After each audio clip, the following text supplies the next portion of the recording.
Had won 7 of 9 games since the All-Star break. A win today would earn them the league's best record in the second half and a sweep over the Chicago White Sox. The Twins have won 5 times against the White Sox this summer in 8 outings. Chicago really was in control for most of this one. Eloy Jimenez is the first one to silence the stadium. He goes yard to left center. Chicago would add 2 more and take a 3-0 lead in the early going. That's where the score stood until the 9th. In that home half of the 9th, Minnesota's offense shows up. Willie Castro puts one in the gap with 2 runners on. It brings around a run, and Minnesota's deficit is just 2 with 2 runners in scoring position.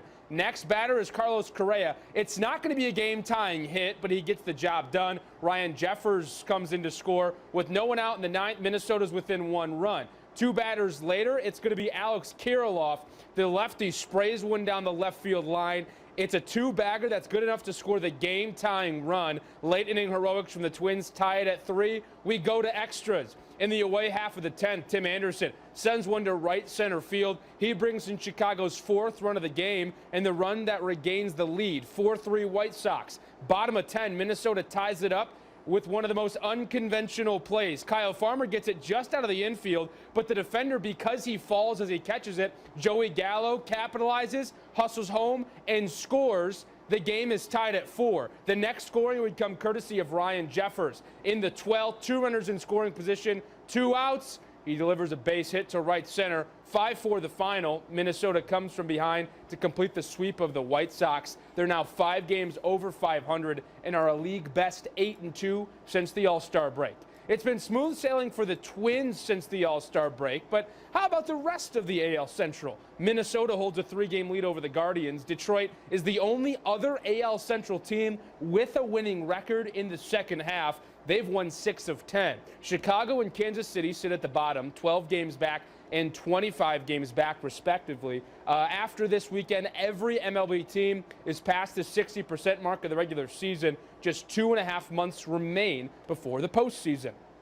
Brian Harman came into Sunday with a 5-stroke lead in the Open Championship and coasted to his first career major title. Not only was Harman the only golfer to finish double digits under par, he was the only player to shoot under par every single day. He went 4 under on Thursday and 6 under on Friday to make the cut. He shot a combined 3 under in the final 36 holes. Harman's 6-stroke win comes with all 4 golfers tied for second, shooting under par today. It's the 9th time in the past 25 years that a golfer has won a major by 6 or more strokes. Some other notable names in the top 10. Day, Rahm, Straka, and Kim all finished 7 under. Rory finishes tied for 6th. It's his 9th top 10 finish in 14 outings this season. Brian Harman's win earns him $3 million and an invitation to the Open Championship every year until he's 60. Both the Big Six and Larks finished series tonight. The Big Six beat the Hastings Sodbusters by a field goal, and the Larks follow the Rocks for the 2nd consecutive night.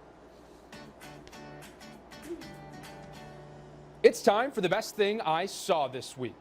Lionel Messi is considered to be the greatest soccer player, or if not one of the greatest players of all time. Recently, he signed with Inter Miami, a team in Major League Soccer. It's kind of like if LeBron James went to play basketball in Spain, kind of thing. Messi made his Miami debut Friday night, and in the match's 4th minute of stoppage time, he had the opportunity to score his first MLS goal. Here it is.